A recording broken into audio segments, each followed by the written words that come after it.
Brussels baka mo? Tara. Natatandaan ko, hindi talaga ako mahilig kumain ng gulay. Pero nung dumating na ako dito sa Turkey, talagang iba na rin yung preferences ng lasa sa bibig. Masarap din pala yung mga gulay-gulay. Masustansya din. Akala ko pa naman, puro karne lang yung masasarap. Kaya pala natin gumawa ng mga recipes na ayon. Ito'y para siyang cabbage siguro. Ewan ko lang Maliliit siya na cabbage. Kaya ang tawag niya Brussels. Char. Kaya ang ginawa ko, binoiled ko muna siya, blanch ko muna siya. Tapos, linatin ko. At the same time, nakamarinate na yan.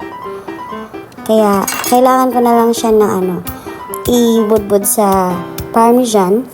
Tapos, ibibake ko siya. Para naman magkaroon tayo ng healthy food. Hindi talaga nag-experiment. Sometimes, kailangan din pala. Ayan. Masarap din yung kalabasan niya, guys. Kaya matry nyo din. Madali lang siyang gawin. Super easy lang talaga. I-blanch nyo lang yung Brussels. Gumawa ka ng sauce niya para ma-marinate mo siya. Like paprika, pepper, mga simple lang. Lagyan mo lang ng oil. Yon. After that, i-flatten mo. Tapos lagyan mo ng coated mo siya ng parmesan. Tapos i-bake mo na lang siya until crispy na. Kaya mas masarap talaga siya as in. Iba yung lasa. Hindi mo malalasahan yung cabbage. Mas malasahan mo yung medyo, nilagyan mo kasi ng lemon. Maasim-asim tapos sa cheese. Yun. Mahilig ako sa cheese. Kaya, why not, diba? Ang hirap din kasi ng puro karne. Minsan din.